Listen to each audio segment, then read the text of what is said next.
In this video, we're going to have a look at how you can access Microsoft Teams, and this will allow you to access the clinics that have been set up for each of your departments and actually have a conversation or ask some questions with the teacher through the text chat that's available on those Teams.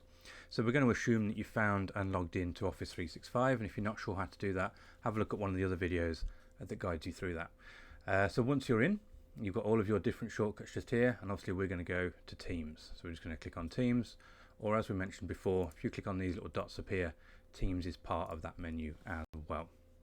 So we're going to click on Teams, and that will take us through to Microsoft Teams. Now what you're going to see here is just some sample Teams just set up here. So we can see we're already in this one, but what you'll probably find the first time is that you get something like this with all of the different subjects that you've got in there. So depending on what the timetable is and depending on which subject you're looking for, we're just going to click on the relevant one.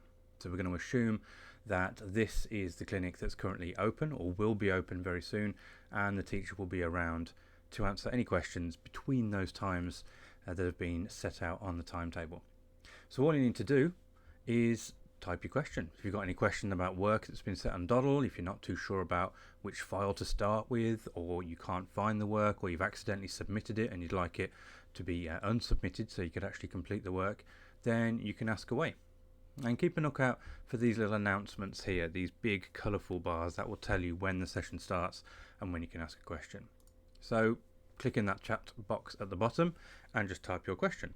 So for example, do I need to complete all of the sheets? And that question has appeared now on that channel. Now do bear in mind that everybody can see the messages that you post, and that includes the teacher, and that includes other students that are in there as well.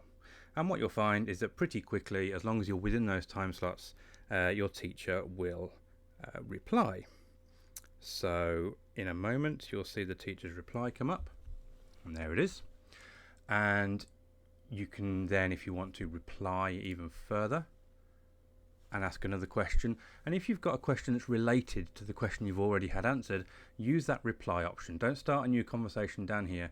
Use the reply option, and that will be a far more efficient way of doing it. So I'm just going to double check that I'm starting with sheet 1, which seems obvious, but you're allowed to ask questions. That's the point of this. And then again, the teacher will respond with a suitable reply. And there it is. Okay, so you've gone on, you've asked your question, and the teacher has responded and come back to you and told you exactly what you need to know. Now, the one thing that you will find is that eventually the session will finish. And we'll just have another little look in a moment in a separate video about how you know when the session is finished and what happens with any questions that you ask after that.